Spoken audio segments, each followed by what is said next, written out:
దేవునితో అనుసంధానం చేయబడు చెల్లి, వందల మందికి, వేల మందికి దీవెనకరమైన పాత్ర అవుతావురా తల్లి అని చెబుతున్నాను నేను.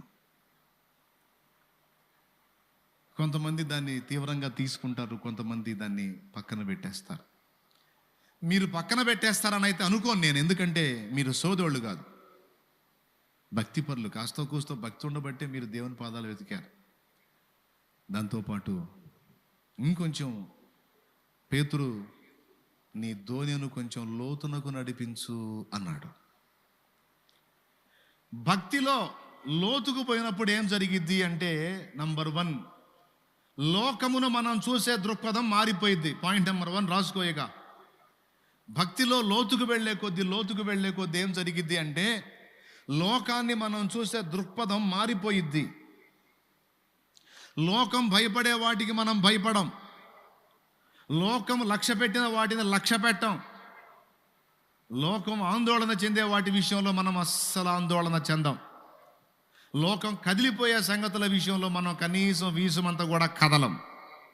ఎందుకంటే మన దృక్పథం మారిపోద్ది. కారణం, మనం ఆయనతో కనెక్ట్ అయ్యాం. దేవునికి స్తోత్రం. మీరందరూ నిజంగా అలాంటి భక్తిపరులు అయితే చూడాలని నా ఆశ. దేవదాసయ్య గారిలాగా మీరు మాట్లాడితే వినాలని నా ఆశ. ఎలా? అంత పెద్ద అవసరం పెట్టుకొని లోపల పోయి పాట రాసుకొని వచ్చాడేంది? నాకేం కొదువు అంటాడేంది? కానీ జరిగింది అదే. అప్పటి వరకు కూటాలకు సాయం చేసిన వాళ్ళు సర్దుకున్నారు. ఆ సంవత్సరం ఎవ్వరు ఏ విధంగానూ హెల్ప్ చేయలే. బ్రేక్ టైం దగ్గరకు వస్తుంది. కానీ ఆశ్చర్యం చెప్పనా, ఎవరున్నారని చెప్పాడు? నిజంగా మీరందరూ అంత ధీమాగుంటే ఎంత బాగుండు. కానీ ఏం చేద్దాం, ఇంత సెగ తగలంగానే కలవరం. మళ్ళీ భక్తులే. దేవునికి స్తోత్రం కలుగును గాక. భక్తిలో లోతుకు పోయే కొద్దీ నంబర్ 1, లోకాన్ని చూసే దృక్పథం మారిపోయిద్ది అన్నాను. రెండవది, ధైర్యం కలిగిద్ది. ధైర్యంగా ఉంటారు. ఎందుకు ధైర్యంగా ఉంటారంటే, నేను నమ్మిన వానిని ఎరుగుదును, సిగ్గుపడనెన్నడు. నేను నమ్మిన వానిని ఎరుగుదును, సిగ్గుపడనెన్నడు, సిగ్గుపడనెన్నడు. నన్ను బలపరచువాని అందే సమస్తము నీ చేయగలరు. దేవునికి మహిమ. అది ఎందుకంటే నమ్మినోడిని ఎరుగుదువు కాబట్టి భయం ఉండదు. అయ్యో అయ్యగారు, మీరేమో మీటింగ్ పెట్టారు, ప్రజలనేమో రమ్మన్నారు, ఇంతవరకు రైసుకి వండేదానికి ఏమి ఇయ్యలేదు. భక్త సింగ్ గారు కూడా చెన్నైలో వాక్యం చెప్తున్నాడు. ఆయన మధ్యాహ్నం లంచ్ టైం అవుతుంది, కూటం జరుగుతుంది, ఫుడ్ లేదు. ఆయన ఏం పట్టించుకోవట్లా, ప్రశాంతంగా ప్రసంగం చేస్తున్నాడు. వీళ్ళు కూర్చొని చూస్తున్నారు. అయిపోయి నాకేం పెడతాడో చూద్దాం. దేవునికి స్తోత్రం కలుగును గాక. ప్రియులారా, అయిపోయే సమయానికి ఒక లారీ నిండా వచ్చింది భోజన పదార్థాలు. ఒట్టి మాటలు కాదు, రియల్గా జరిగిన విషయాలు. భక్తి ఏంది? పిల్లలు, అమ్మా అమ్మా ఏమైద్దోనమ్మా, ఏం జరిగిద్దోనమ్మా, భయపడు పనికి మన ఆయన లేడా? పిరికి పొందా. భక్తి లేదా? దేవుణ్ణి ప్రేమించట్లేదు నువ్వు? ఆయన తోడే లేడా నీకు? ఆఖరి నిమిషంలో నేను అద్భుతం జరుగుతుందా? ప్రార్థన చేస్తాపో, నా తండ్రిని అడుగుతాపో. ఊరికే ఆ మెట్టుకు రావాలరా తల్లి నువ్వు. ఏమైనా అర్థమవుతుందని నేను చెప్పేది? ఏ మెట్టుకు రావాలి? పిల్లలు టెన్షన్ పడితే భక్తిపరులైన తల్లులు, అమ్మా అమ్మ నాకు ఈ బలహీనతగా ఉంది, నాకు ఇబ్బంది, నువ్వు తీసుకునిరా, కల్మై ప్రేమ కలిగిన తండ్రి, నీ బిడ్డ ఎందుకు కనికరపడు. ఎలీషా అంతే చేశాడండి. అయ్యా దైవజనుడా, కొంపలు అంటుకుపోయినాయి, అయ్యా మన మన మన గుడారం చుట్టూ, మన ఊరు చుట్టూ సిరియన్ల దండొచ్చి దిగింది, అయ్యో అమ్మో, నువ్వు పోతావు సరే, నన్ను కూడా కాజేస్తారుగా దైవజనుడా, నన్ను కూడా కాజేస్తారుగా దైవజనుడా. వాడి టెన్షన్ లోపల, వాడి ఫీలింగ్ అది. అరవా ఏంది అరవాకు, మామూలుగా లేరు చూడు, బయటకు పోయి చూడు, నీకు మామూలుగా ఉండదు చూడు. ఎలీషా అన్నాడు, ఏం సైన్యం రా వాళ్ళ సైన్యం, వారికంటే ఎక్కువ సహాయం మన కలదుపా అన్నాడు. ఎక్కువ సాయమా, ఒక్కడున్నాడు మన పక్షంగా, నువ్వను నేను, ఎవడున్నాడు మన పక్షాన? సారా ఏందయ్య గారు రా చెప్పండి. కళ్ళు యెహోవా వీడు చూచున్నట్లు, నీవు నాకు ఇచ్చినటువంటి రక్షణ ప్రాకారము వీడు చూచున్నట్లు వీని కళ్ళు తెరవజేయి, వీని కళ్ళు తెరువు అన్నాడు. అప్పుడు కనపడింది వాడికి, సిరియన్లో దండు కనపడుతుంది, వాళ్ళందరికీ పైన వరదూసిన ఖడ్గాలు చేత పట్టుకొని అగ్ని, రథములు, పర్వతం, గుర్రాలు, రౌతులు, పరలోక సైన్యం దిగుంది. వామ్మో, వీళ్ళెవరు? వాళ్ళేరా మన పక్షాన ఉన్నోళ్ళు, వాళ్ళే మన పక్షాన ఉన్నోళ్ళు. పరిచర్య చేస్తున్న బుద్ధి లేకుండా, మళ్ళీ బుద్ధి లేకుండా ఇంత దడోడివి, ఏమి ఎట్టరా నువ్వు? ఆయన ఎరగవంటారా నువ్వు? ఆయన ఎరగవా? ఏమనుకుంటున్నావు ఆయన అంటే? సైన్యములకు అధిపత్యకు యెహోవారా, సైన్యములకు అధిపత్యకు యెహోవా. ఆయన పేరే సైన్యములకు అధిపత్యకు యెహోవా. అదిగో చూపిస్తున్నాడు చూడు, మనకి ఎక్కువ దండు ఉంది చూడని చూపిస్తున్నాడు చూడు.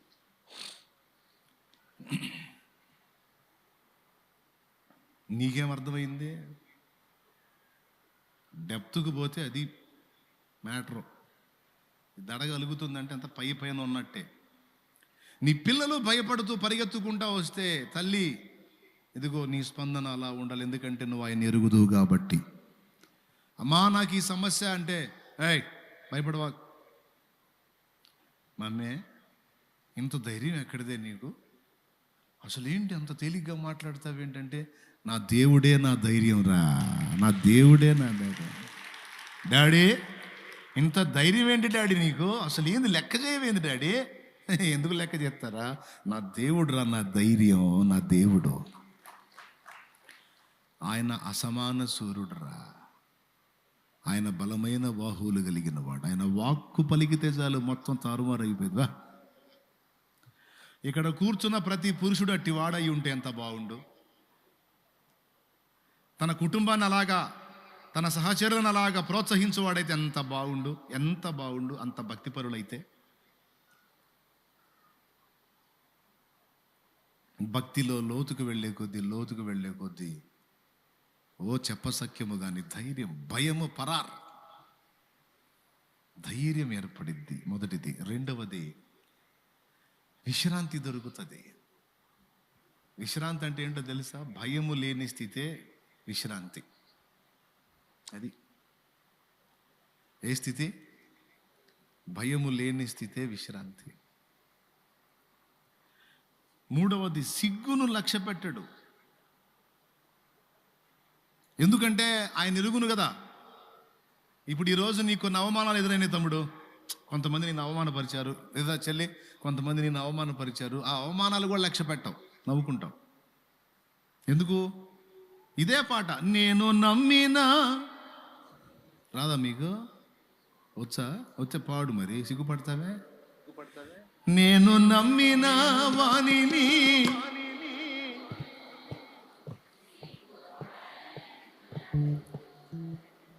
సిగ్గుపడినాడంటే అర్థం ఏంటి? ఆయనకు అవమానం కలిగే పరిస్థితులు కూడా ఏర్పడ్డాయి. ఆయన అవమానించాడు. పౌలు గారి ప్రసంగాలను ఎగతాళి చేశారు, పౌలు గారి పర్సనాలిటీని ఎగతాళి చేశారు, పౌలు గారికి ఉన్న బలహీనతలను ఎగతాళి చేశారు, పౌలు గారి యొక్క ప్రయాసను ఎగతాళి చేశారు, క్యారెక్టర్ని ఎగతాళి చేశారు. ఇటున్నాడు ఇటు వదిలేశాడు, పట్టించుకోలే. ఎందుకు సిగ్గుపడలేదు అంటే, నేను నమ్మిన వారిని, సేవకుల మీట్ ఉంటుంది, సేవకుల సదస్సు. నా స్టార్టింగ్ స్టేజ్లో ఒక సేవకుల సదస్సుకి వెళ్ళాను నేను. దైవజనులు అందరూ కలుస్తారు, అక్కడ ఒక దైవజనుడు వాక్యం చెబుతాడు, అందరం వింటాం. పెద్దలు ఉన్నారు అక్కడ, పెద్దలు. నా వెనక చాలామంది దైవజనులు వస్తున్నారు. అన్న వందనాలంటే ఓ అన్న, అందరికేమో చేతులు ఇచ్చి వందనాలు చెప్పారు, నేను కనపడ అన్నారు. వాళ్ళందరి ముందు పరువు పోయింది అది.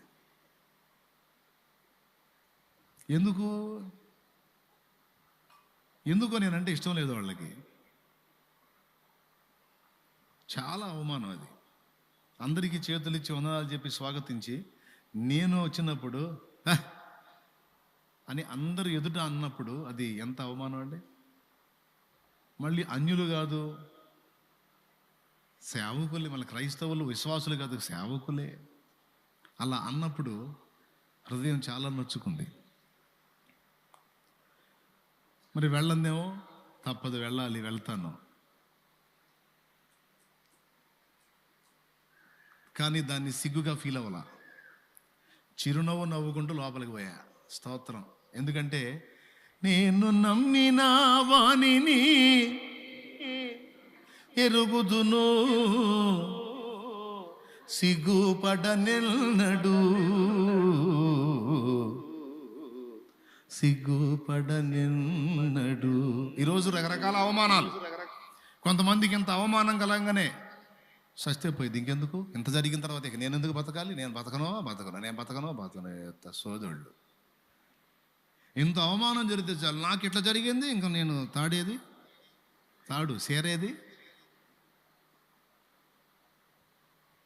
ఏమా అంత అవమానం జరిగిందా నీకు?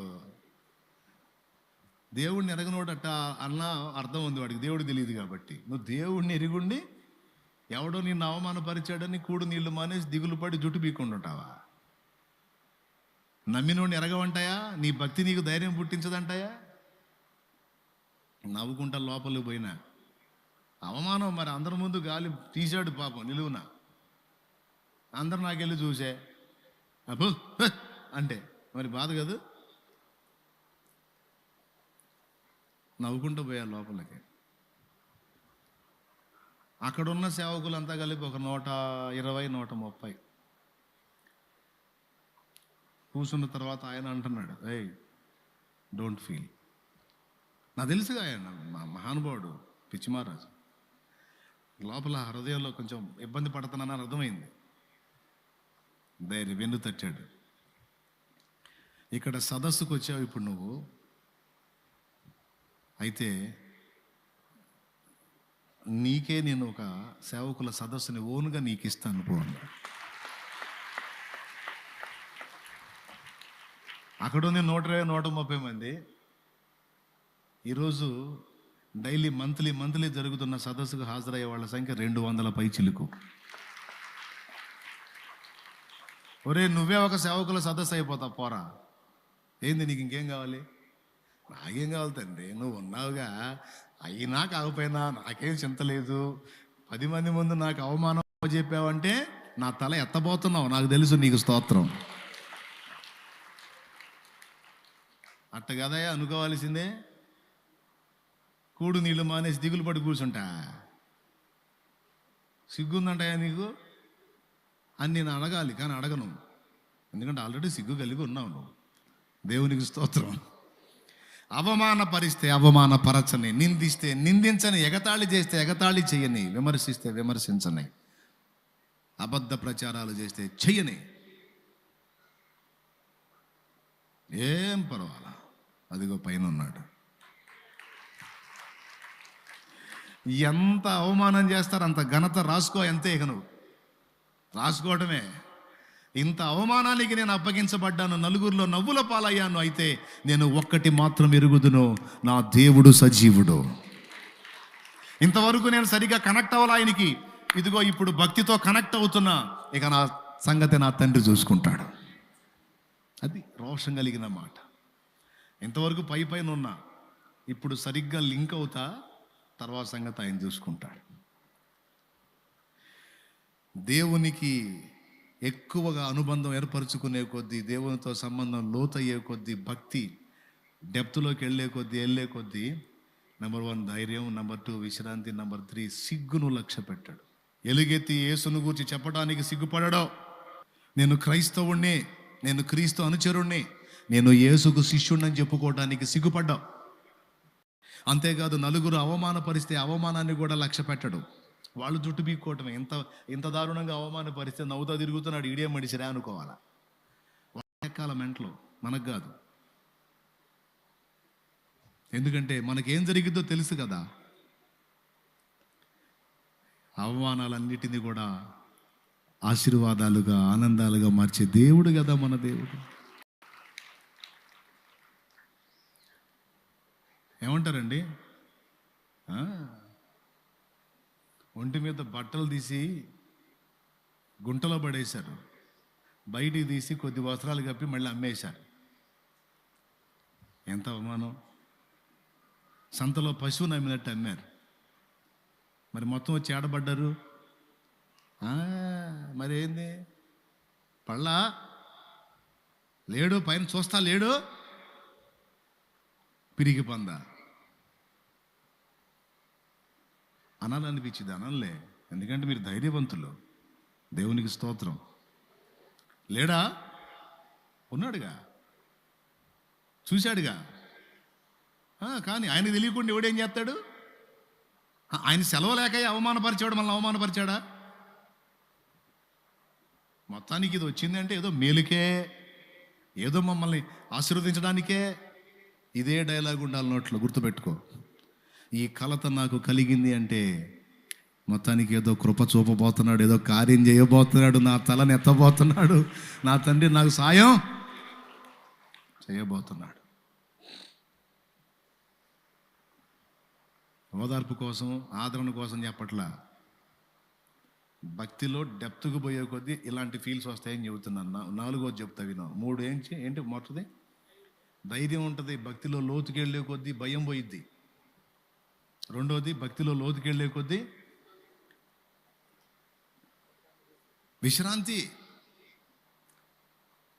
శుభ్రంగా దేవుడు పెట్టిన ఆహారం తీసుకుంటాడు, హాయిగా నిద్రపోతాడు. ఇటు బండుకొని ఆలోచించడం, చేయాలా, ఎట చేయాలా. ఒక్కొక్కళ్ళు ఓ అబ్బో ఏం ఆలోచిస్తారో, జుట్టు ఉడిందాక ఆలోచిస్తుంటారు. పెట్టి పక్కన, ఏమయ్యా నిద్రపండి, నీకేం తెలుసు నువ్వు?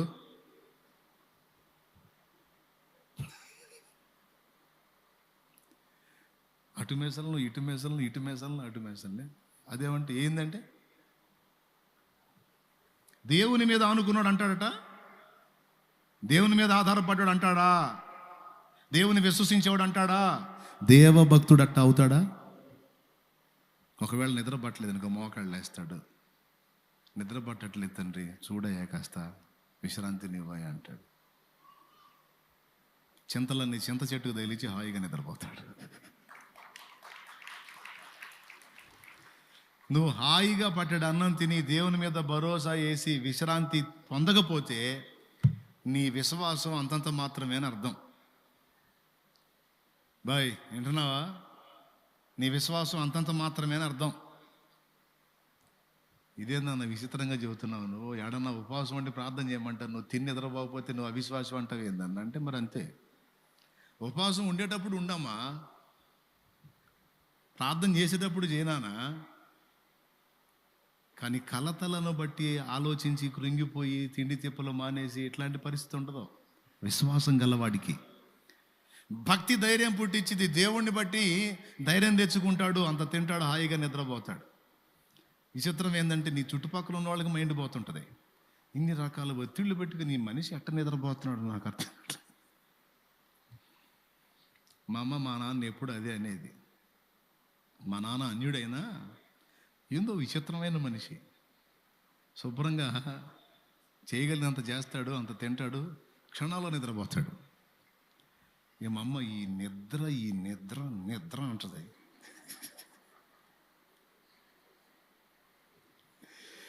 ఏమండి, ఈ నిద్ర అంటే మానాలు వేసి ఏం చేయమంట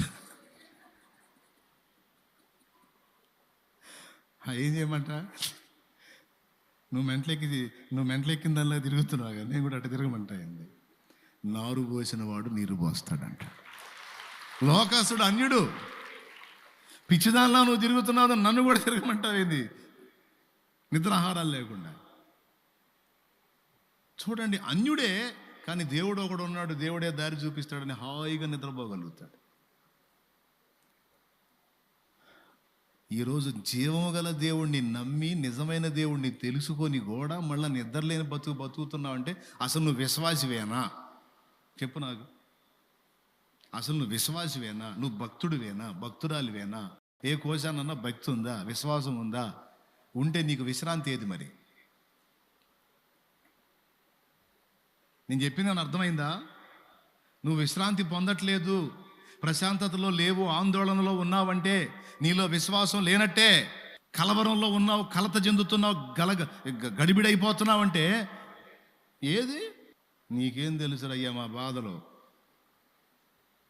ఎన్ని టెన్షన్లు, అప్పులు, సమస్యలు, ఇరుకులు, బాధ్యతలు. నేనే మరి ఒట్టికి తిరుగుతుంది ఏం లేకుండా. ఏమ్మా నేనేనా? బాధ్యతలు లేవు, బరువులు లేవు, అప్పులు లేవు, ఇవ్వాల్సినవి ఏమి లేవు జనాలకి. ఫ్రీ బోర్డ్ లాగున్నా. ఇద్దరం కూర్చున్నావురా, మాట్లాడుకుందాం అయ్యా, ఇద్దరం కూర్చున్నారా, ఎవరు నీ బాధలు నువ్వు చెప్పు, నేను చెబుతా. నేను నెరవేర్చాల్సిన పనులు నేను చెబుతా, నువ్వు నెరవేర్చాల్సిన నువ్వు చెప్పవయ్యా. ఇద్దరం కూర్చున్నాము, ఎవరు ఎక్కువ అంటావో పందెం పెట్టుకుని కూర్చుందా. మీరు చెప్పండి, మీ ఎక్కువ బాధ్యతలు నా ఎక్కువ? ఎంతమంది ఒప్పుకుంటారు? నన్ను అర్థం చేసుకున్న వందనాలండి మీకు. నిజమేనా? టెన్షన్స్ మీకు ఎక్కువ నాకు ఎక్కువ? పెద్దగా చెప్పాలి. ఎవరు చెప్పారు? టెన్షన్ లేదు, మాట్లాడే పని లేదు. నాకు తెలుసు మీరు మీకు ఎక్కువ అంటారని. నిజంగా ఒత్తిళ్ళు ఎక్కువే కాదంటల్లా, కానీ నేను తీసుకోనుగా. తీసుకుంటే పిచ్చి హాస్పిటల్ ఎప్పుడో చేరేవాడిని. అహో నా సామ్రాజ్యం ఏమగుచున్నది, సైనికులారా ఎక్కడున్నారు, త్వరగా రండి, అశ్వములను సిద్ధపరచుకున్నాడు, యుద్ధమునకు పోవాలి అనుకుంటూ కూర్చునేవాడిని మెంటల్ హాస్పిటల్లో.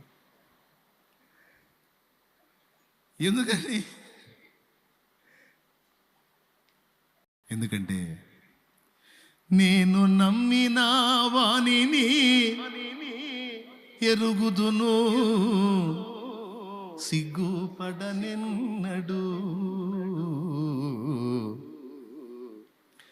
సిగ్గుపడనెన్నడు. అంటే ఎన్ని టెన్షన్లు అన్నా ఉండని, ఎవరు ఎన్ని రకాల తిప్పలన్నా పడని, అదే సరేలే అని చిన్న పిల్లవాళ్ళగా ఆడుకుంటానండి నేను. అది కూడా చెబుతున్నాగా, నేను చిన్న పిల్లవాడు చేసే పిల్ల చేష్టలు కూడా చేసుకుంటాను నేను.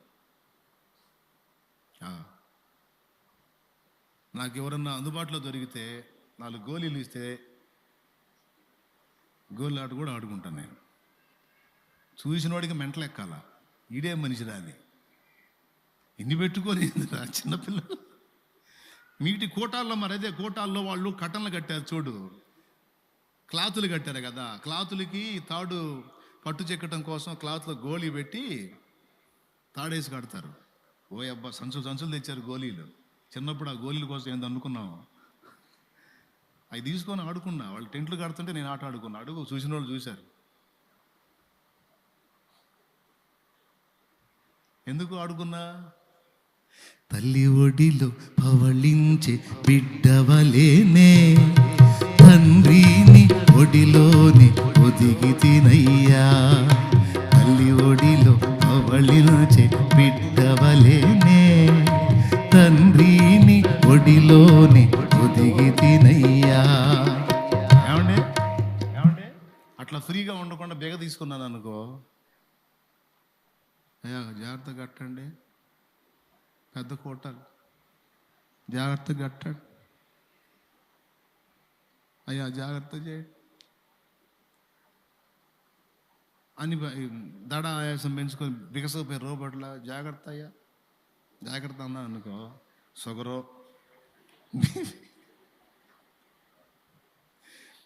ఈ దడ ఆయాసం పెరిగితే ముందు వచ్చేది అయ్యే, ఇప్పుడు వద్దన్నా వస్తున్నాయి అయ్యే.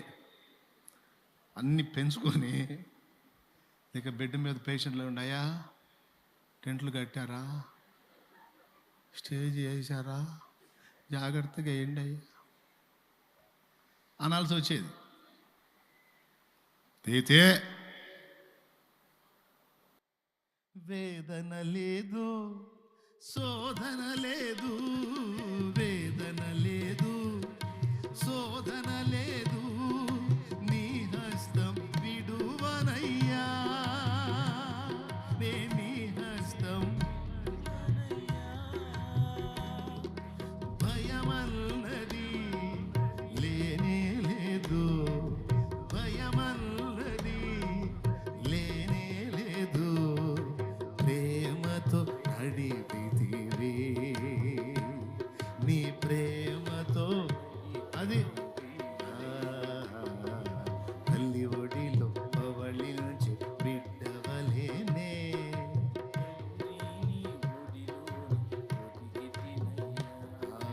తండ్రిని ఒడిలోని. దేవునికి మహిమ. అది చాలేమన్నా నిజంగా ఇంతే చేస్తాడు. నిజంగా నేను చెప్పేది బలిపెట్టిన అబద్ధాలు చెబుతానేంది, నిజం చెబుతున్నా. నేను ఆయన్ని ప్రేమిస్తున్నా, నాకు ఆయన అంటే ఇష్టం, నా ప్రపంచం ఆయనే, ఆయనకంటే నాకు ఎక్కువ ఏది లేదు, ఆయనకంటే ఎక్కువగా ఎవరి గురించి ఆలోచించనో పట్టించుకోను. వాళ్ళు పెద్ద తోపులైనా సరే, చింత తోపులైనా వేప తోపులైనా ఏ తోపులైనా పోండ్రరే అనుకుంటా, నేను ఎవరిని లెక్క చేయను. ఎందుకు? సుప్రీం, ఆ సుప్రీం ఎవరు? సైన్యములకు అధిపతి,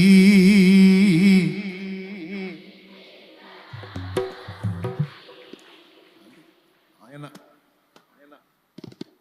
ఎరగనోడు ఎరగల ఆయన్ని, నేను ఎరుగుదును. తెలియనోడికి తెలియదు ఆయన, నాకు తెలుసు. నేను అనుభవించాను ఆయన్ని, నేను ఆస్వాదించాను ఆయన్ని. సంవత్సరాలుగా నేను ఆయనలో ఆనందాన్ని పొందుతున్నాను. నేను జీవజల ఊటలు రోజు ఆయన దగ్గర పొందుతానే ఉన్నాను. నేను మంచి కాపరి నీడలో ఉన్నాను, నేను ప్రధాన కాపరి నీడలో ఉన్నాను. నేను ఇంకా విశ్రాంతిలో ఉండకపోతే ఇంక మరి ఇందులో ఉండాలా? రక్షణ పొందిన ప్రతి ఒక్కడు భక్తిపరుడైన వాడు, భక్తిపరురాలైన స్త్రీ పురుషులు మొత్తం విశ్రాంతిలో ఉండాలి. గుర్తుపెట్టుకోండి. విశ్రాంతిలో లేకపోతే అవిశ్వాసి విలువ, గుర్తుపెట్టుకో, జాగ్రత్త. రాసుకో, ఇంట్రెస్ట్ ఉంటే. విశ్రాంతి పొందకపోతే నేను అవిశ్వాసినే అని రాసుకో, కొటేషన్ సూపర్ ఉంటుంది. నేను విశ్రాంతిలో ఉండకపోతే అవిశ్వాసినే, నేను విశ్రాంతిలో ఉంటేనే విశ్వాసిని. అది తమ్ముడు, అది నేను విశ్రాంతిలో ఉంటేనే భక్తిలో ఉన్నట్టు, విశ్రాంతిలో లేకపోతే నేను భక్తిలో లేదు, భక్తిహీనతలో ఉన్నట్టు. భక్తిహీనులు కదులుచున్న సముద్రం వంటి వారు, వాళ్ళకి నెమ్మది ఉండదన్నాడు. చెప్పు, భక్తిహీనులు కదులుతున్న సముద్రం వంటి వారు, వాళ్ళకి నెమ్మది ఉండదు. నెమ్మది లేకుండా గందరగోళం అయిపోయేవాళ్ళు ఎవరు? భక్తిహీనులని రాశాడు గ్రంథంలో. భక్తిపరులు తొణకని రాయి వంటి వారు, బండ వంటి వారు, కదలరు. భక్తులు విశ్రాంతిలో ఉంటారు. మరి యేసయ్య అబద్ధాలు చెప్పాడు అనుకున్నా? ప్రయాసపడి భారం మోయుచున్న సమస్త జనులారా నా యొద్దకు రండి, నా కాడిని మీ మీద ఎత్తుకొని నా యొద్ద నేర్చుకోండి, మీ ప్రాణాలకు విశ్రాంతి అన్నాడు. మనకు ఆయన చేసిన వాగ్దానాల్లో విశ్రాంతి ఒకటి. ఎప్పుడైతే యేసు లోపలికి నువ్వు ప్రవేశించావో, యేసునందలి భక్తి స్టార్ట్ చేసావో, విశ్రాంతి స్టార్ట్ అయింది నీకు.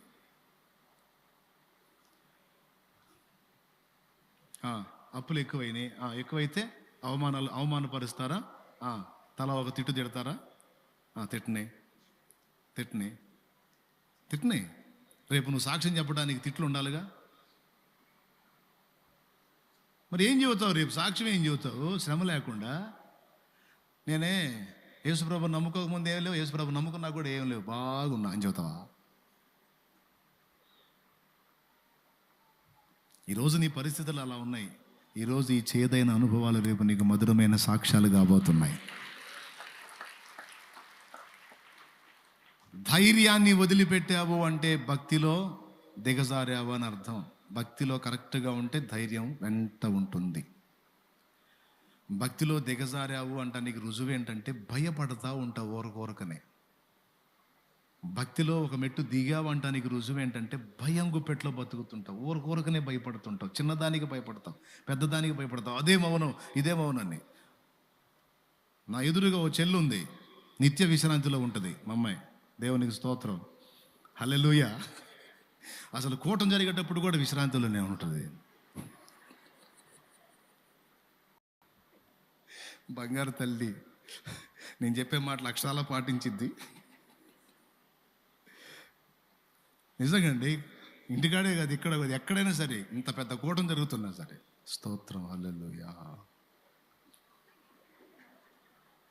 అందరూ అలా ఉండాలని కోరుకుంటా. నేను ఇక్కడ కాదు, ఇంటికాడ విశ్రాంతి. ఏం చెబుతా ఆపాను? పిరికితనం, భయం నిన్ను ఆవరిస్తుంది. చిన్నదానికి పెద్దదానికి భయపడతా బతుకుతున్నావంటే భక్తిహీనుడవి, భక్తిహీనురాలివి అని అర్థం. భక్తిలో బలంగా ఉంటే ధైర్యం ఉంటుంది. నీ చుట్టుపక్కల వాళ్ళు ఆందోళన పట్టమేగా నీకు ఆందోళన ఉండదు. నీ ఇంట్లో వాళ్ళు ఆందోళన పడతారు, నీకు ఆందోళన ఉండదు. ఇదే రుజువు. నెంబర్ 1 అయిపోయింది, నెంబర్ 2 అయిపోయింది, నెంబర్ 3. భక్తిలో పర్ఫెక్ట్గా నువ్వు ఉంటే రుజువు ఏంటంటే ఎవరి అవమానాలని ఖాతరు చేయవు, సిగ్గుపడవు. ఏడుసార్లు ఎప్పుడురా మీరు ఏదో పగలబడి నవ్వారని నన్ను అవమానపరిచారని నా కిరీటం కింద పడిద్దా? ఆయన ముందు నాకున్న స్థానం నాది. బోడివాడా ఎక్కిపో, బోడివాడా ఎక్కిపో. వందలాది మంది పిల్లలు దైవజనుడిని ఎలీషా వెంటబడి ఎగతాళి చేస్తుంటే తల్లిదండ్రులు అపహాసకులు, వాళ్ళ పిల్లలు అపహాసకులే, అపహాస బుద్ధులు. పెద్దోళ్ళని ఎగతాళిగా పిల్లలు మాట్లాడుతుంటే లాగి లెంపకాయలేదు, వాళ్ళు కూడా నవ్వుతుండొచ్చు బహుశా. వాడు చూడు, మీ వాడు అసలు ఎట్లా ఆగుతున్నాడు ఆయన్ని, మో గొడుగ్గాయ్ అని చెప్పని ఎట్లా అనుకుంటున్నారేమో. అవమానపరుస్తున్నారు దైవజనుణ్ణి. తేలిగ్గా మాట్లాడుతున్నారు దైవజనుణ్ణి, హేళనగా మాట్లాడుతున్నారు. బోడివాడా ఎక్కిపో, ఎవరిని? ఎలీషాని, బట్టతల ఆయనకి. బోడివాడా ఎక్కిపో, బోడివాడా ఎక్కిపో.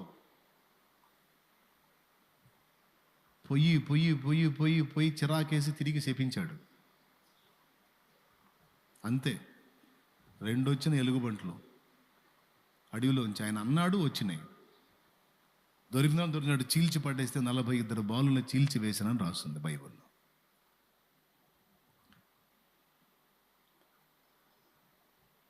పిల్లలకి ఏం తెలుసు అండి? పిల్లల్ని అట్లా శపించాడు పాపం ఆయన అనవాకండి. పెద్దోళ్ళు ఏమి గడ్డి తింటున్నారా? చూసుకోవాలిగా. పిల్లల్ని వెచ్చలవిడిగా వదిలేస్తే వాళ్ళు ఏమవుతారో అర్థం కావాలిగా. చూడండి, క్రొత్త నిబంధనలోనన్నా క్షమాపణ ఉంది, పాత నిబంధనలో డైరెక్ట్ అటాకే. అవమానపరిచి నేను హేళన చేసిన వాళ్ళందరూ తర్వాత ఏ గతి పడతారో నీకు తెలుసు. దేవుడితో నువ్వు అనుబంధంలో ఉంటే ఏ గతి పడతారు? నీ కాళ్ళ దగ్గర వచ్చి సాష్టాంగ పడతారు. Don't worry. కాబట్టి 3వది, సిగ్గులో బ్రతకు. 4వది, భక్తిలో లోతుకు వెళ్ళే కొద్దీ విను. భక్తిలో లోతుకు వెళ్ళే కొద్దీ నీ దోణి ఆశీర్వదించబడిద్ది, నీ దోణి సమృద్ధితో నింపబడిద్ది. అది ఖాళీతోనే. దానిలో ప్రభు ఎక్కాడు, లోతుకు నడిపించన్నాడు. లూకాసు వార్త 5వ అధ్యాయం. నీ దోణిని లోతుకు నడిపించన్నాడు. 2 అర్థాలు. 1, అక్షరార్థంగా దోణిని నిజంగా లోపలికి నడిపించటం. 2, భక్తిలో కొంచెం లోతుకు వెళ్ళు. భక్తిలో కొంచెం లోతుకు వెళ్ళు. ఆశ్చర్యమైన విషయం చెప్పనా? 2 దోణెల నిండా చేపలు వచ్చినాయి. పేతురు తిన్నాడా, ప్రజలకు ఇచ్చేశాడా? చెప్పాలి. పేతురు తిన్నాడా, ప్రజలకు ఇచ్చాడా? అదేందండి, మనం వదిలిపెడతాం, పండుగ చేసుకోం. 2 దోణెల నిండా చేపలు అంటే యేసయ్యా స్తోత్రం, హల్లెలూయో హల్లెలూయో అనుకుంటా, అబ్బాయి లాగండ్రా, ఒడ్డుకు లాగండ్రా అని చేపలన్నీ తీసుకెళ్ళి మార్కెట్లో ఉన్న యేసుప్రభు దగ్గర ఉంటావా? శుభ్రంగా 2 కుప్పలు, పెద్ద పెద్ద కుప్పలు పోసి ఆడు కూర్చోం. రావాలి బాబు రావాలి, ఫ్రెష్ చేపలు బాబు, ఫ్రెష్ చేపలు అనుకుంటే వ్యాపారం పెట్టడం ఏం మాట్లాడకుండా, కదలకుండా, వెళ్ళకుండా. ఎట్లా అయిపోయిందో తెలుసా సైకాలజీ? సమృద్ధి ఉంటుంది, నీకు పట్టదు, నేనే తినాలనిపించదు, నాకే దాచిపెట్టుకోవాలనిపించదు, వదులుతూ ఉంటాం ఇక అంతే. మైండ్ అట్ట మారిపోయింది. మరి భక్తుల మైండ్ అట్ట మారిపోయింది. దాచిపెట్టుకుందాం, కుప్పేసుకుందాం, మనమే తిందాం అనుకోరు. సమృద్ధి ఆశీర్వాదం వచ్చింది, ఆ ఆశీర్వాదాన్ని పంచటం మొదలు పెడతారు. ఎలీషా ఏం చేశాడు? ఎడ్లను వధించి అక్కడ ఉన్న వాళ్ళకి ఫుడ్ చేసి పెట్టి జంపు. పేతురు ఏం చేశాడు? 2 దోణెల చేపలండి. కావాలంటే చూడండి, లూకాసు వార్త 5వ అధ్యాయం.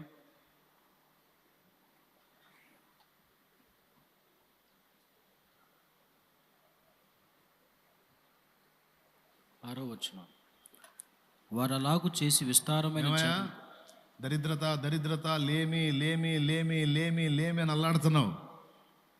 ఎప్పుడన్నా దేవుడు నన్ను దీవించేది, ఎప్పుడన్నా ఆగు, నీ తపన తిరిగి ఆగు. అసలు నువ్వు అది పట్టించుకోవాగు. నువ్వు దేవునితో డెప్త్లోకి వెళ్ళు, యేసయ్య పిచ్చిలోకి వెళ్ళిపో. నువ్వు ఆయనతో బాగా పెనవేసుకో. తమ్ముడు వింటున్నావా? దేవునితో పెనవేసుకో.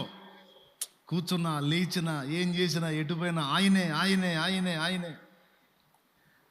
నలువైపుల నుంచి నీకు సమాధానం వస్తుంది, నలువైపుల నుంచి ఆశీర్వాదం వస్తుంది.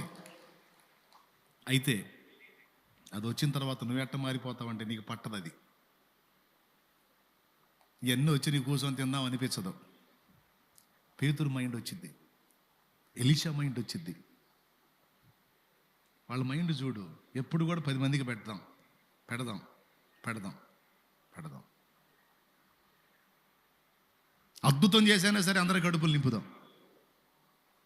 యేసయ్య మనసు కూడా చూడు, మరి 1000 మంది కడుపు నింపి అన్నాడు. మీరు చెప్పండి, 5 రొట్టెలు 2 చేపలు ఎన్ని వేల మందికి పెట్టాడు? పురుషులు 5,000 మంది. ఇక స్త్రీలు పిల్లలు ఎంతమంది ఉంటారు? చాలా మంది ఉంటారు. అంతమందికి పెట్టాడు. యేసయ్య తిన్నాడని ఉందా? పెద్దగా చెప్పాలి. అదేం మనసు అండి, నాకు అర్థం కాదు. ఎలీషా అంతే, ఎలీషా ఎడ్లను వధించి వాళ్ళకి పెట్టాడని ఉంది, కానీ ఆయన తిన్నాడని లేదు. పేతురు అంతే, కనీసం 4 చేపలను తెచ్చుకోవడం కాల్చుకోవడానికి. 4 చేపలు జస్ట్ కాల్చుకుందాం ప్రభా, ఇన్ని చేపలు పట్టుకొని మరి 4 కూడా తీసుకుపోతే ఏం బాగుంటుంది ప్రభా, 4 చేపలు కాల్చుకుందాం ప్రభా అని తెచ్చాడు. 4 చేపలన్నా. సమస్తమును విడిచిపెట్టి వారు ప్రభువును వెంబడించిరి అని రాస్తుంది. దాని గురించి ఎప్పుడైతే ఆలోచించడం మానేస్తావో, దాని గురించి ఎప్పుడైతే కల చెందడం మానేస్తావో, అది నీ చుట్టూ తిరిగిద్ది. సంపద సంపద. ఎందుకంటే సంపద యేసు కాళ్ళ కింద ఉంది. అస్సలు చెప్పాలంటే అసలు సంపదల గనే యేసు. సర్వకృపానిధివే సంపదల గనివి, సర్వకృపానిధివే సంపదల ఘనివి, సకలము చేయగల నీవైనా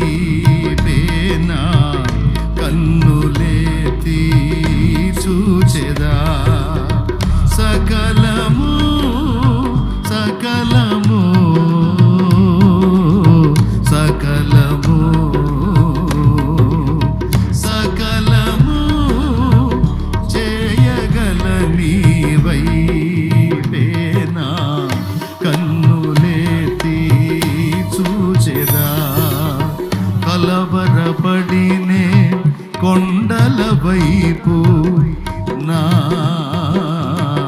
కన్నులేతుదునా. స్తోత్రం.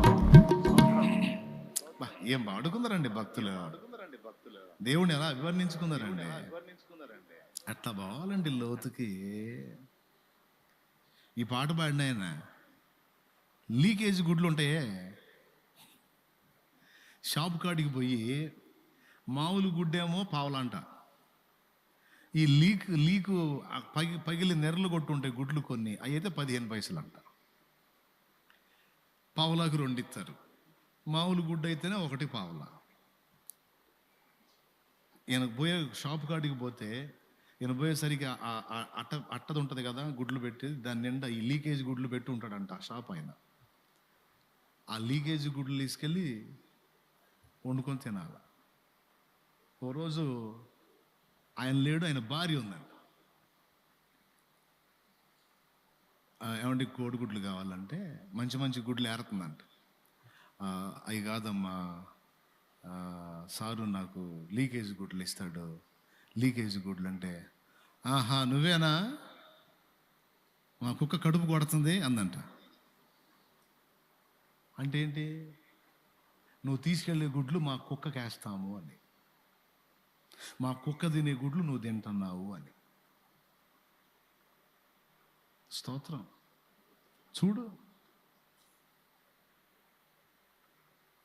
అలాంటి లీకేజీ గుడ్ల కోసం వెళ్ళి అంత అవమానం పొందినోడు లక్షలాది మందికి అన్నం పెట్టి వెళ్ళాడు దేవుని దగ్గరికి, లక్షలాది మందికి పెట్టాడు. హల్లెలూయా, హల్లెలూయా. చూసారా, చేపించాడు దేవుడు. ఏమయ్యా నమ్మకం లేదా? ఎంతమంది కొంత చేతులు ఎత్తండి. ఈరోజు ఏం తింటున్నావో తెలుసు ఆయనకి, అసలు ఉందో లేదో కూడా తెలుసు ఆయనకి. పచ్చడి వేసుకొని తింటున్నావో, కారం వేసుకొని తింటున్నావో, అది కూడా లేక అల్లాడుతున్నావో, నువ్వు చినిగిపోయి ఎక్కడెక్కడ కట్టుకుంటున్నావు, మొత్తం తెలుసు ఆయనకి. గుర్తుపెట్టుకో, ఒక రోజు వచ్చింది నా తండ్రి నీ జీవితంలో తీసుకొస్తాడు. ఆ రోజుని నీవు సమృద్ధితో నింపబడతావు, నీవు సమృద్ధితో నింపబడతావు. ఆ సమృద్ధితో నింపబడిన నాడు నీకేం కనబుద్ధి కాదు. నీకు ఎట్టబడితే అట్ట కట్టబుద్ధి కాదా. లేనప్పుడేమో ఇప్పుడు అన్నీ అవి కట్టాలా, ఈ దినాలు ఇది అనిపించింది. రేపు నీకు దేవుడు ద్వారాలు తెరిచి నీకు సమృద్ధి ఇచ్చిన నాడు నీకేం తినబుద్ధి కాదు, ఏం కట్టబుద్ధి కాదు. ఎందుకు తెలుసా, ఇంకా ఆయన కార్యాలు చూసి ఏడ్చుకొని సరిపోయింది. ఇంకేం తింటావు, ఇంకేం కడతావు. ఆయన కార్యాలు చూసి, దేవా ఏంటి దేవా ఇది, కనికరించావా, నీకు స్తోత్రం అనుకుంటూ ఆయన్ని సన్నుతించుకుంటూ ఆయన మయంపరుచుకుంటూ ఆయనలో ఆనందించడమే సరిపోయింది నీకు. ఇక తిండిలో ఆనందం పట్టదు. ఏమో నాకేం తెలుసు, ఎలీషా అంతే చేశాడు, ఏసై అంతే చేశాడు, పేతురు అంతే చేశాడు. ఆ ఒక్క ముక్క చదివితే ప్రార్థన చేద్దాం అనుకుంటున్నా, మీరేం చదవకపోతుంటారు. మరి పేతురు వారాలాగు చేసి విస్తారమైన చేపలు పట్టిరి. ఎప్పుడు లోతునకు నడిపించి వారాలాగు చేసి విస్తారమైన చేపలు పట్టిరి. అబ్బా, విస్తారమైన చేపలు. అందుచేత వారి వలలు పిగిలిపోవచ్చుండగా వారు వేరొక దోణిలను తమ పాలివారు వచ్చి తమకు సహాయము చేయవలని వారికి సంజ్ఞలు చేసిరి. వారు వచ్చి 2 దోణులు మునుగునట్లు నింపిరి. అబ్బా, ఫుల్ 2 దోణెలు మునిగిపోయినాయి, నింపేశారు. సీమోను పేతురు అది చూచి, ప్రభువా, యేసు మోకాలు ఎదుట సాగిలపడి, ప్రభువా నన్ను విడిచిపో, నేను పాపాత్మునని చెప్పాను. ఏలయనగా వారు పట్టిన చేపల రాశికి అతడును అతనితో కూడా నున్న వారందరూ విస్మయం పొందిరి. అబ్బా, దేవునికి స్తోత్రం. చదువు. అలాగున సీమోనుతో కూడా పాలువారినైన జెబెదయి కుమారులకు యాకోబును యోహాను విస్మయం పొందిరి. అందుకు యేసు భయపడకము, ఇప్పటి నుండి నీవు మనుషులను పట్టు వాడవై ఉందుమని సీమోనుతో చెప్పాను. వారు దోణులకు దరికి చేర్చి సమస్తమును విడిచిపెట్టి ఆయనను వెంబడించిరి. అదిగో దరికి చేర్చా, లేకపోతే సముద్రంలో వదిలేసా అంటే అర్థం ఏంటో తెలుసా? పట్టిన చేపలన్నిటిని ఒడ్డుకు లాగి ప్రజల ముందు వేసేసారు, తినండి అని. దరికి చేర్చి అని ఉంది అంటే దాని అర్థం, దరికి ఎందుకు చేర్చాలి, ఎటు కూడా వదిలేస్తున్నారుగా, ఆ నీళ్ళలో వదిలేస్తే పోయిద్దిగా అంటే అది జరిగిద్ది. గుర్తుపెట్టుకో, సమృద్ధి సంపాదించి సమృద్ధి చేపలు పట్టి వాళ్ళు తినలా. మొత్తం దరిగిలాగి తినండి అని ప్రజలకి ఇచ్చి వెళ్ళిపోయారు. 4 చేపలు కూడా తీసుకెళ్ళాల. ఫ్రై చేసుకుందాం ప్రభువా, బాగుంటాయి తండ్రి అని. ఫ్రై లేదు, కాల్చుడు లేదు, అడబడేశారు. గుర్తుపెట్టుకున్న ఆ తండ్రి సమృద్ధిని ఇస్తాడు, ఇచ్చువాడు ఆయన, సమృద్ధిని ఇస్తాడు. ఆ ఇచ్చిన నాడు నీకు తినబుద్ధి కాదు. అంటే తినబుద్ధి కాదంటే ఏదన్నా రోగం వచ్చిద్దేమో అనుకోవాకు. కొంతమందికి అదొక డౌట్, తినబుద్ధి కాదంటే అన్నా మనకి దేవుడు ఇచ్చినప్పుడు మేము పేషెంట్లు అవుతాం. పేషెంట్ ఏం కాదు, దేవుడు నీకు ఇస్తాడు, నువ్వు తినే పొజిషన్ ఉంటుంది, అయినా నీకు అది పట్టదు. ఎందుకో తెలుసా? చూసినప్పుడు ఏడుసుకొని సరిపోద్ది నువ్వు. ఎందుకంటే నేను అనుభవించాను కాబట్టి చెబుతున్నాను. నేను తింటావు, కాస్త కోస్తో తింటావు, కానీ ఎక్కువగా అది ప్రజల పాలయ్యేటట్టు దేవుడు చేస్తాడు, నీకు ఇస్తాడు. ఇచ్చి నీ చేతులతో అనేకులకు. ఇప్పుడు జనం తీసుకెళ్లే వాళ్ళు ఎవరు లాగారని చెబుతారండి? ఆ దోణి ఎవరిదే? చేపలు ఎవరి? పెద్ద చేప. దండం పెడతాను, అయిపోయిందండి, ఆకలి అవుతుంది మళ్ళీ. పేతురు దోణె, పేతురు చేపలు ఎవరు పాలైనాయి?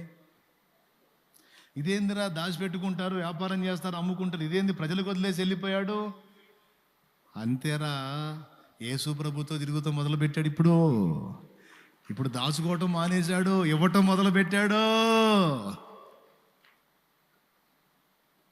జనాలకి ఇస్తే మనకేందిరా? భక్తులకు ఆ ఫీలింగ్ ఉండదండి. వీళ్ళకి ఇస్తే వాళ్ళకి ఇస్తే నాకేందన్న ఫీలింగ్ ఉండదు. స్తోత్రం. ఎందుకంటే నా దేవుడు ఉన్నాడుగా. ఇప్పటిదాకా లేనోడికి ఇచ్చింది ఆయన, అయిపోతే ఇచ్చేది చెప్పండి గట్టిగా. ఇస్తారా, దాచిపెట్టుకుంటారా? భక్తిలో నువ్వు పరాకాష్ఠగా చేరావు, లోతుకి వెళ్తున్నావంటే ఇక నాది అని ఏది ఉంచుకో, తీసుకెళ్ళి తీసుకో అనేస్తావు. ఆ మనసు వచ్చింది.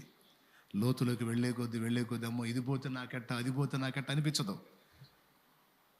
బా తీసుకపో, ఆయన ఉన్నాడు నాకు. ఎట్లాంటి 14, 24, ఎట్లాంటి 64, 104, 144 బా ఇస్తాడు, ఆయన ఉన్నాడు బా. ఎంతమందికి అర్థమైంది? ఏమర్థమైంది? కూటమి అయిపోయిందనే. భక్తిలో డెప్త్కు పోయే కొద్దీ ఈ లక్షణాలు కనపడతాయి.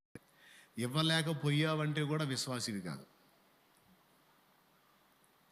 విశ్వాసం కలిగిన వ్యక్తివి అయితే ఇవ్వటం నేర్చుకుంటావు, ఇస్తావు అంతే. అమ్మో ఇది పోతే నాకెట్ట అంటే అవిశ్వాసివి నువ్వు. అది కూడా రాసుకోవాల్సిన మాటే, మరి మీ ఇష్టం. ఆంతును వదిలేసి వెళ్ళిపోయాడండి పేతురు. మనమైతేనా 100 స్తోత్రాలు చెప్పి యేసుప్రభుకి మొత్తం దోణి లాక్కొని చేపలన్నీ గంపలకెత్తుకొని, రావాలి బాబు రావాలి, ఇప్పుడే పట్టిన చేపలు బాబు, అన్నీ బతికే ఉండే రావాలి అని కూర్చునేవాళ్ళమేమో. విశ్వాసము గల హృదయం ఏం చేసిందో తెలుసా? అవన్నీ ప్రజలకు ఇచ్చేసింది. పండి తినండి. ఏమయ్యా అన్నీ వాళ్ళకి ఇచ్చేసా, మరి నీకు? నాకు ఆయన ఉన్నాడుగా. ఎవరు? సంపదల గని ఉన్నాడు నాకు, సంపదల గని. మరి లేకపోతే నట్టనడి సముద్రంలోకి వెళ్ళి రాత్రి అంతా వాళ్ళు అయితే ఒక్క చేప పడలా. ఆయన చెప్పిన ప్రకారం కొంచెం లోతుకి వెళ్ళి వేస్తే చేపలన్నీ పడ్డాయి. మరి ఇప్పుడు ఎవరి చేతిలో ఉంది? నా చేతిలో ఉందా, ఆయన చేతిలో ఉందా? ఈ చేపలన్నీ ఎవరి? మరి ఇంత అద్భుతం చేసి ఇన్ని చేపలు ఇచ్చినోడు ఇంకా అద్భుతం చేసి నా కడుపు నింపడు? నింపడా? ఇవ్వడా? నా పిల్లల్ని దీవించడా? విశ్వాసం గల హృదయం దాతృత్వంతో దానం చేస్తుంది. నీకెట్టా అని ఎవరన్నా అడిగితే నాకెట్టా, నాకు ఆయన ఉండలా అట్ట. లే పైకి లే. ఏబూ నీ భక్తి నీకు ధైర్యం పుట్టించదా? ఆయన లేడంటాయా? సజీవుడు, సర్వశక్తుడు. విశ్వాసులా మీరు? భక్తిపరులా మీరు? అట్లయితే మీ దగ్గర ఈ లక్షణాలు కనపడతాయి. భక్తిపరులు ధైర్యంగా ఉంటారు. భక్తిపరులు కలవరంలో ఉండరు, విశ్రాంతిలో ఉంటారు. భక్తిపరులు సిగ్గును తలంచరు, సిగ్గును తలంచరు.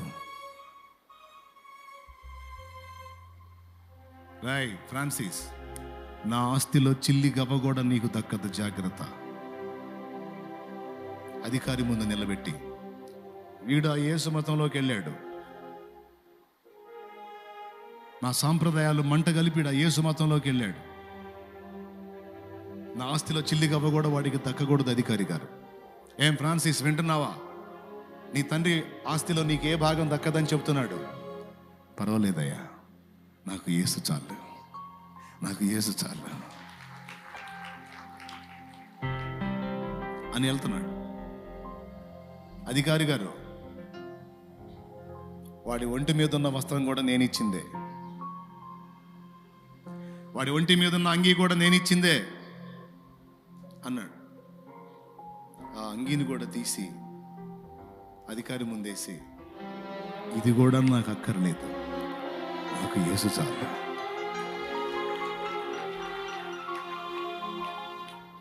చరిత్రలో ఎక్కాడు. ఇప్పుడు ఆయన గురించి మనం చెప్పుకుంటున్నామంటే ఎంత భక్తిపరుడయ్యాడు, ఎంతమందిని కదిలించాడు. అసిసి వాస్యగు ఫ్రాన్సిస్ లైఫ్ స్టోరీ ఉంటుంది. అసిసి వాస్యగు ఫ్రాన్సిస్ అనే పేరు మీరు అడగండి, స్టాల్లో మీకు బుక్ దొరికింది, తీసుకెళ్ళి చదువుకోండి ఎలాంటి కార్యాలు చేశాడు. మనుషులు సువార్త వినకపోతే నది ఒడ్డుకు పోయి చేపల్ని పిలుస్తాడండి. సహోదర చేపలారా రండి, మనుషుల వెంటలా సృష్టికర్త వార్త మీరన్నా వినండి రండి అని పిలుస్తాడు. ఆయన పిలవగానే చేపలు మొత్తం వస్తాయి. ఆయన మాట్లాడినంతసేపు చెతలాడుతా వింటాయి. అది ముగించి ఇక సెలవు ఉన్నప్పుడు మొత్తం వెళ్ళిపోతాయి.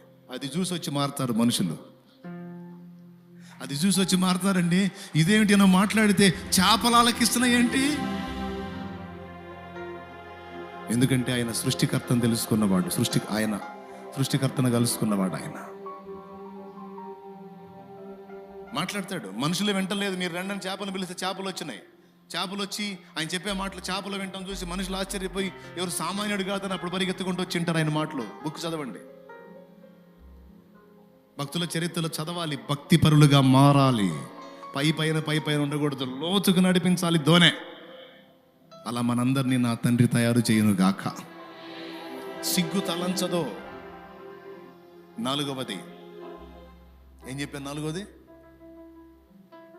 సమృద్ధి పొందుతాడు కానీ తన కోసం దాచుకోవడానికి ఇష్టపడ్డాడు.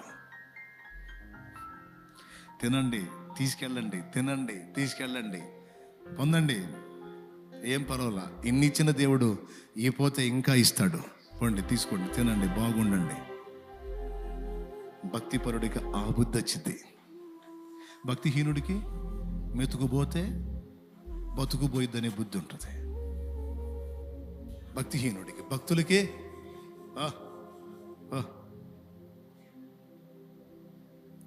మీరు లోతైన భక్తిని సాధన చేసి కుటుంబంలో వ్యక్తులు భయపడుతున్నారు అనుకో, ఏం చెప్పాలి?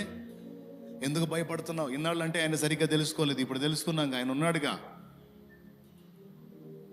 ఓ తల్లి, నీ పిల్లలకు నిన్ను బట్టి ధైర్యం, దేవుణ్ణి బట్టి ధైర్యం. ఓ తండ్రి, నీ కుటుంబానికి, ఓ తమ్ముడు, నీ ఫ్యామిలీకి నువ్వే దేవుణ్ణి గురించి చెప్పి ధైర్యం ఇవ్వాలి.